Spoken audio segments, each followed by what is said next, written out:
Ta'ala berfirman, dan apa aja yang engkau semua lakukan dari kebaikan, maka sesungguhnya Allah adalah Maha mengetahuinya. Al-Baqarah 215. Dan apa saja yang engkau semua lakukan dari kebaikan, pasti Allah Maha mengetahuinya. Al-Baqarah 197. Maka barang siapa yang mengerjakan kebaikan seberat timbangan debu, maka ia akan mengetahuinya di akhirat nanti, memperoleh balasannya. Al-Zalzalah 7. Barang siapa yang melakukan amal salih, maka perbuatannya itu akan menguntungkan dirinya sendiri. Al-Jasiyah 15.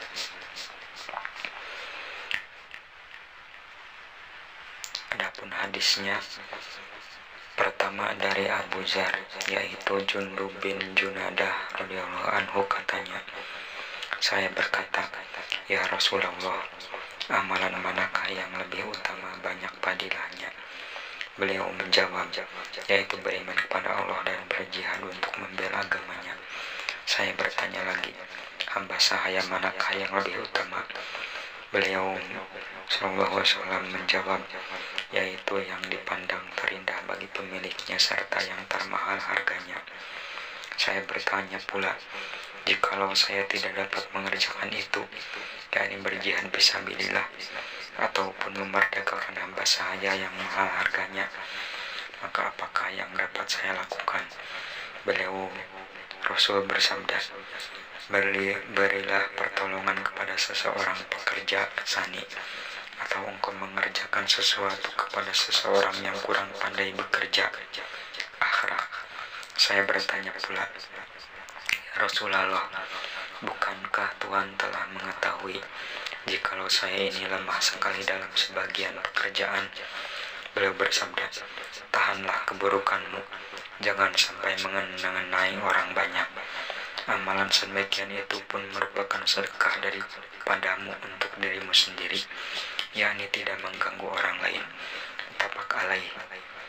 Lafaz sani yang artinya pekerja dengan menggunakan shad muhammalah, itulah yang masyhur. Tetapi ada riwayat lain yang menyebutkan bahwa kalimat itu berbunyi doi, yakni dengan mujamah dot. Maka artinya ini adalah orang yang mempunyai banyak apa-apa yang hilang, misalnya karena kefakirannya ataupun karena kekurangan keluarganya dan lain-lain lagi. Adapun akhraq itu artinya ialah orang yang tidak dapat memperbaguskan apa-apa yang sedang diusahakan untuk mengerjakannya.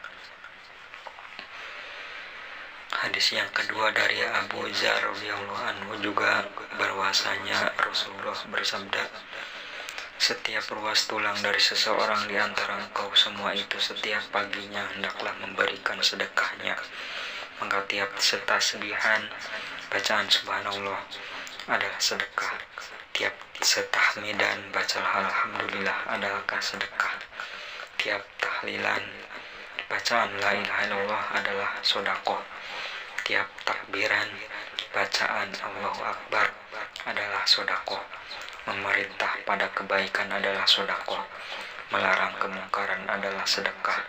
Dan yang sedemikian itu dapat dicukupi, diimbangi pahalanya oleh 2 rakaat yang seseorang itu bersembahyang dengannya di waktu duha, antara sedikit setelah terbitnya matahari sampai matahari di tengah-tengah atau istiwa.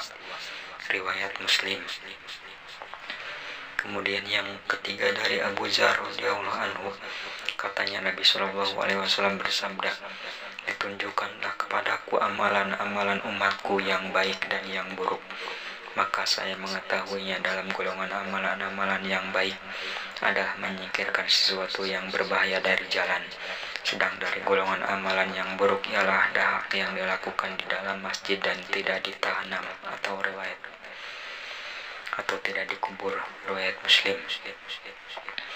Kemudian dari Abu Dzar pula bahwasanya orang-orang sama berkata, ya Rasulullah, orang-orang yang kaya raya sama pergi dengan membawa pahala yang banyak karena banyak pula amalannya. Mereka itu bersembahyang sebagaimana kita juga bersembahyang, mereka berpuasa sebagaimana kita juga berpuasa. Tambahan lagi mereka dapat bersedekah dengan kelebihan harta-harta mereka. Rasulullah bersabda, Bukankah Allah telah menjadikan untukmu semua sesuatu yang dapat engkau semua gunakan sebagai sedekah? Sesungguhnya dalam setiap tasbih adalah merupakan sedekah, setiap takbir merupakan sedekah, setiap tahmid merupakan sedekah, setiap tahlil merupakan sedekah, memerintahkan kebaikan juga sedekah, melarang kemungkaran itu pun sedekah pula, dan bahkan dalam bersetubuhnya seseorang dari engkau semua itu pun sedekah. Para sahabat berkata, Ya Rasulullah, apakah seseorang dari kita yang mendatangi syahwatnya itu juga memperoleh pahala? Beliau bersabda, adakah engkau semua mengerti bagaimana jikalau syahwat itu diletakkannya dalam sesuatu yang haram? Adakah orang itu memperoleh dosa? Maka demikian itu pula lah jikalau ia meletakkan syahwatnya itu dalam hal yang dihalalkan, ia pun memperoleh pahala. Riwayat Muslim. Ad-duthur dengan ta yang bertitik 3 buah, artinya harta benda yang melimpah ruah. Mufradnya berbunyi dithurun. Keterangannya, yang menghadap Nabi ini adalah dari golongan kaum muhajirin, orang yang sama berpindah mengikuti Nabi dari Mekah ke Madinah, yang fakir-fakir. Jadi pokoknya mereka mengadu karena merasa kurang pahalanya kalau dibanding dengan orang-orang yang kaya-kaya, sebab merasa tidak dapat bersedekah karena miskinnya. Tasbih yakni sekali membaca tasbih subhanallah, takbir yaitu membaca Allahu Akbar, tahmid yakni bacaan alhamdulillah, dan tahlil la ilaha illallah. Dalam kemaluan istri pun ada sedekahnya, yakni bersetubuh, itu pun ada pahalanya seperti pahala sedekah. Menyampaikan syahwat dalam keharaman yakni melacur atau berzina.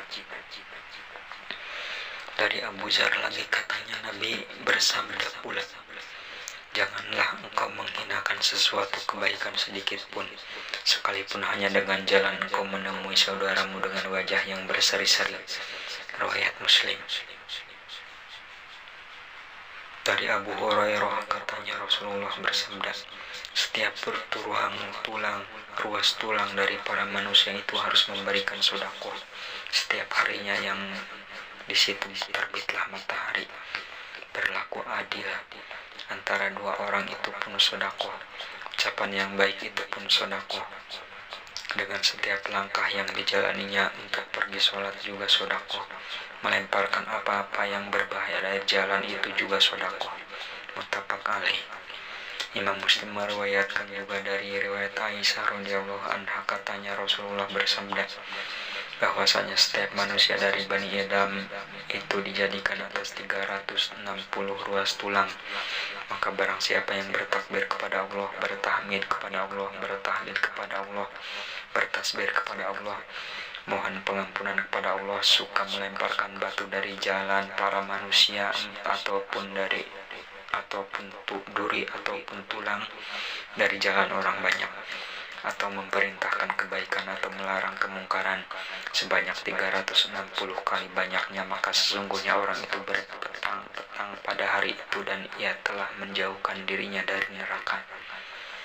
Berlaku adil yang dimaksudkan dalam hadis ini seperti waktu memberi pulusan pada dua orang yang sedang berselisih, adalah sebesar pahala dalam arti sedekah ini. Ingatlah firman Allah, tidak ada kebaikan sama sekali di dalam bisik-bisik mereka itu, kecuali orang yang menyuruh bersedekah dan kebaikan atau yang mendamaikan antara para manusia. Dan barang siapa yang suka melakukan sedemikian itu untuk mencari keridhaan Allah, maka padanya oleh Allah diberi pahala yang besar sekali.